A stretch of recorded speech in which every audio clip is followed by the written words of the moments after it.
नमस्कार। इस वीडियो में मैं आपको वास्को डी गामा के बारे में बताने जा रहा हूँ। सबसे पहले प्राचीन काल में यूरोप और भारत के बीच व्यापारिक संबंध यूनानियों के साथ में आरंभ हुए। मध्यकाल में भी यूरोप का भारत के साथ व्यापार होता रहा है। भारत में ये विदेशी व्यापारी दो भागों से आए थे। पहला उत्तर पश्चिम सीमा का अफगानिस्तान और बेलन दर्रे का स्थलीय मार्ग, जहाँ से हर विदेशी भारत में आया था, और दूसरा फारस की खाड़ी और लाल सागर का समुद्री मार्ग।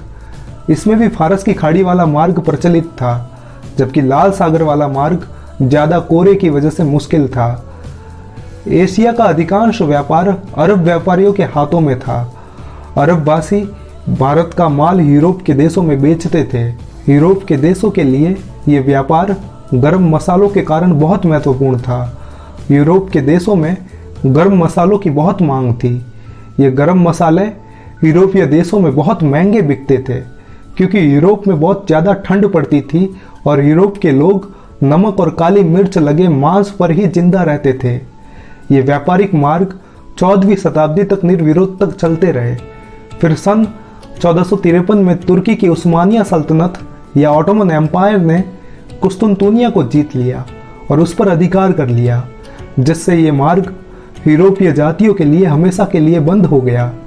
तब यूरोप वासियों ने भारत आने के लिए जल मार्ग खोजना शुरू किया।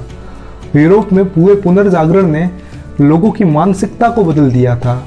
अब यूरोप में नए भौगोलिक आविष्कार और व्यापारिक मार्गों की खोज होने लगी थी, और इसमें पुर्तगाल सबसे आगे रहा। व्यापारिक मार्गों की खोज के लिए पुर्तगाल के राजकुमार हेनरी का बहुत योगदान रहा, जिससे उन्हें प्रिंस हेनरी द नेविगेटर कहा जाने लगा। दिशा सूचक यंत्र कुतुबनुमा की खोज के बाद लंबी दूरी की समुद्री यात्रा करना आसान हो गया। सन 1498 में पुर्तगाली नाविक वास्को डी गामा ने अफ्रीका के उत्तर मासा द्वीप का चक्कर काटकर भारत में पहुंचने में सफलता पाई।